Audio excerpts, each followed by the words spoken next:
একটা বাচ্চা তাকে জামা না কিনে দেওয়ার কারণে সে আত্মহত্যা করেছে। তাকে পাখি ড্রেস না কিনে দেওয়ার কারণে সে আত্মহত্যা করেছিল। আরেকটা বাচ্চা মোবাইলে হিরো হতে গিয়ে তার বাবা মাকেই হত্যা করে ফেলে। আমাদের সমাজ কিভাবে হিংস্র হয়ে উঠছে? কারণ আমরা নিজেদের সংস্কৃতি ভুলে গিয়ে ভারতের অপসংস্কৃতিকে মাথায় ঢুকিয়ে দিচ্ছি। হাসিনা গেছে, কিন্তু ভারতীয় অপসংস্কৃতি এখনও বাংলাদেশে রয়ে গেছে। কথিত ভারত বিরোধী সরকারও এটা থামাচ্ছে না।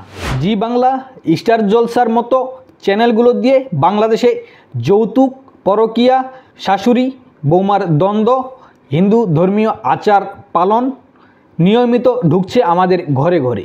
শিশু থেকে নারী প্রত্যেকের চিন্তাধারায় পরিবর্তন আসছে এসব ভারতীয় টিভি চ্যানেলের কারণে। আমাদের বাচ্চারা কাদেরকে হিরো ভাবছে?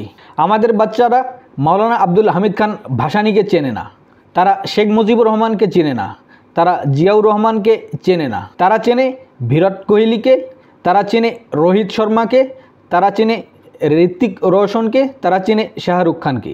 তারা কাজী নজরুল ইসলামকে চেনে না, তারা চেনে বলিউডের নায়কদের। বর্তমান প্রজন্ম ইসলামী সঙ্গীত বা গজল শোনে না, তারা হিন্দি সিনেমার গানের তালে তালে রিলস বানায়। প্রশ্ন হলো, আমাদের ভবিষ্যৎ প্রজন্ম কোন সংস্কৃতি নিয়ে বড় হচ্ছে? বাংলাদেশের শিশুদের মধ্যে আত্মহত্যার ভয়াবহতা।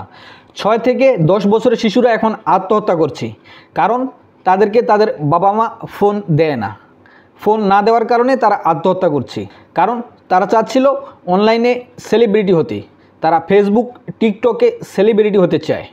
এজন্য তারা বাবা মায়ের কাছে ফোন কেনার বায়না ধরে, আর ফোন কিনে না দিলে অনেকেই আত্মহত্যা করছে। আত্মহত্যা একটা ট্রেন্ড হয়ে গেছে, যেটা ভারতের মিডিয়া আর সোশ্যাল কালচারের প্রভাবেই বাংলাদেশে ঘটছে। ছোট ছোট বাচ্চারা তার সহপাঠীকেই ধর্ষণ করছে। এটা মাত্র 8-10 বছরের বাচ্চাদের দ্বারা সংগঠিত হচ্ছে। কিশোর গ্যাংয়ের মাধ্যমে এই অপকর্মটা ভয়াবহভাবে ছড়িয়ে পড়েছে। আর এসব ঘটছে ভারতীয় সিরিয়ালের কারণে, ভারতীয় সিনেমা দেখার কারণে। ইন্ডিয়ান সিরিয়াল আর সিনেমা থেকে তারা শিখছে নারী মানে ভোগ্যপণ্য। অন্যদিকে মোবাইল গেমের জন্য বাবা মাকে হত্যা করছে সন্তান। ছেলেরা নিজেদের হিরো ভাবছে পাবজির মতো চরিত্র হিসেবে। সমাজ থেকে তারা বিচ্ছিন্ন হয়ে যাচ্ছে। পোশাক ও জীবনধারায় বিদেশীকরণ। মেয়েরা এখন হতে চায় বলিউডের নায়িকাদের মতো। তাদের পোশাক আশাকে বাংলাদেশের কৃষ্টি কালচারের প্রাধান্য দেখা যায় না। তারা ভারতীয় সিরিয়াল দেখে বা ভারতীয় সিনেমা দেখে অনুকরণ করে সেরকম পোশাক পরে। স্বৈরাচার শেখ হাসিনার পর বাংলাদেশে নতুন সরকার এসেছে। স্বৈরাচার শেখ হাসিনার আমলে যেমন বাংলাদেশে ভারতীয় টিভি সিরিয়ালের আধিপত্য ছিল, এখনও রয়ে গেছে। শেখ হাসিনার সময় বারবার বাংলাদেশে ভারতীয় টিভি চ্যানেলগুলো বন্ধের জন্য তীব্র আন্দোলন হয়েছিল, পদক্ষেপ নেওয়া হয়েছিল, কিন্তু হঠাৎ করে কোনো অদৃশ্য কারণে সে সিদ্ধান্ত থেকে পিছু হটে।